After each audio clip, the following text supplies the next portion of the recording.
Buying into the White House. Even under a Democratic president and Congress, the pyramid lobby prevented FTC prosecution of any large MLMs. During that time, it weakened state anti-pyramid statutes and leveraged the Departments of Commerce and State to open the largest market in the world, China, overcoming Chinese government efforts to outlaw MLM.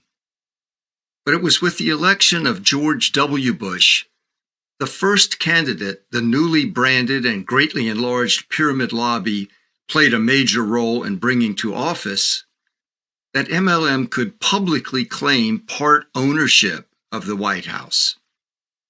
With its now openly recognized political influence, MLM could now collect what Betsy DeVos called, quote, some things in return. They were quickly delivered. George W. Bush appointed attorney Timothy Murris to head the FTC as chairman. Murris's last job before chairing the FTC agency that regulates multi-level marketing was as an attorney with the antitrust division of the firm Howery, Simon, Arnold & White. The antitrust division of Howery counted the Amway Corporation among its largest clients. As the new chairman of the FTC, Timothy Murris appointed David Sheffman as the FTC's new chief economist. Only a year earlier, Sheffman worked as an expert for the multi-level marketing company Equinox International, a member of the Direct Selling Association that had been prosecuted by the Clinton FTC for operating a pyramid scheme. Sheffman testified against the FTC and on behalf of the scheme, arguing that Equinox's business model was legitimate, operated just like Amway, and was not a pyramid scheme.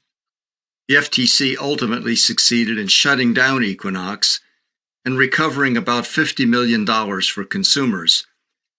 However, the FTC estimated that consumer losses at the hands of Equinox exceeded $330 million. During the tenure of FTC Chairman Timothy Murris, the FTC issued a highly publicized pro-MLM letter, which the MLM industry dispersed widely to its recruiters to claim that the FTC had reversed and repudiated its long-standing interpretation of Section 5 of the FTC Act. Entitled a, quote, staff advisory opinion, pyramid scheme analysis. It was signed on January 14, 2004 by James A. Combe, Acting Director of Marketing Practices, Federal Trade Commission. The letter was addressed to Neil H. Offen, President, Direct Selling Association. After leaving the FTC in 2004, Murris joined the Washington, D.C. law firm O'Melveny & Myers. The website of O'Melveny & Myers listed Mr. Murris as, quote, representing Primerica Financial Services in the Federal Trade Commission's Business Opportunity Rulemaking proceeding. Primerica is a member of the Direct Selling Association and a multi-level marketing company. A 2006 letter sent to the FTC on behalf of Primerica argued against the proposed FTC disclosure rule. Murris and former FTC Director of Consumer Protection, J. Howard Beals, who Murris also appointed, signed the letter. Beals was also known for his consulting work for Reynolds Tobacco and his public defense of the youth-targeting Joe Camel advertising campaign, including testifying against the FTC. Another alumna of the FTC, Jody Bernstein, joined the law firm Bryan Cave after serving as Director of Consumer Protection at the FTC from 1997 to 2002. In that capacity, Ms. Bernstein lobbied the FTC on behalf of the Amway Corporation, arguing against regulation.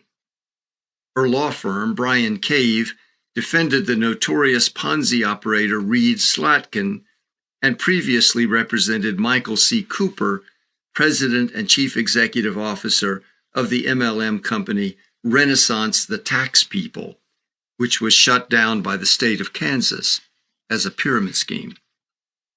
Serving as George W. Bush's spiritual advisor at this time was former high-ranking diamond distributor with Amway and regular Amway convention speaker, evangelist Doug Weed.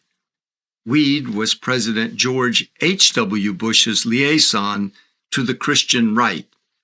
Time magazine referred to him as, quote, the man who coined the phrase, compassionate conservative. Yet for all this activity and insider influence during the Bush years, the pyramid lobby remained largely unnoticed by the American media. It was not until the 2012 presidential election involving Republican candidate Mitt Romney that the media finally identified the lobby as a significant force in American presidential politics. At this point, the lobby was much larger than the influence of Amway and its founding families. In fact, the center of power of the pyramid lobby itself was beginning to shift from Michigan to Utah. Clans of avowedly devout Mormons were taking up the Ponzinomics banner that the Calvinist Amway families had held for 30 years. A report in the investigative magazine Mother Jones, entitled, quote, Get Rich Quick Profiteers Love Mitt Romney and He Loves Them Back, documented the long and deep connections between Romney and multi-level marketing.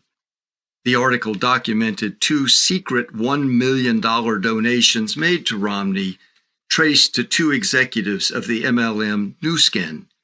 Author Stephanie Mensimer additionally revealed the co-founder of MLM, Zango, was Romney's 2008 campaign finance director. Another MLM founder donated $500,000, and the founder of MLM Melaleuca was his current finance chair and a $1 million contributor to Romney's super PAC. The Mother Jones expose of the embedding of MLM into Mitt Romney's 2008 and 2016 presidential campaigns showed how the base of the pyramid lobby had widened beyond Amway and its powerful grips over Reagan, Clinton, and Bush presidencies.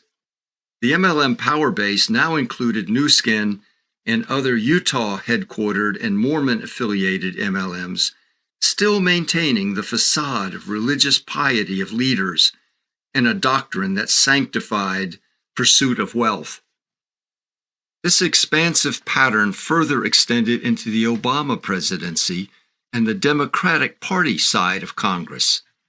In this phase under Obama, the MLM scheme Herbalife is shown as yet another wing of political influence buying, capable of silencing Democratic leaders, pulling the strings of Wall Street, and controlling FTC prosecution.